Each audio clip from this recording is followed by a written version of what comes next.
मैं तो मंदिर गया पूजा आरती की, पूजा करते हुए ये ख्याल आ गया।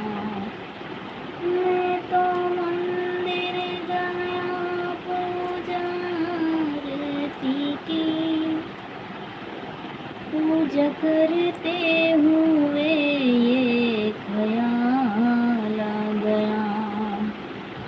कभी माँ बाप की सेवा की ही नहीं, पूजा आरती करवाने से क्या फायदा।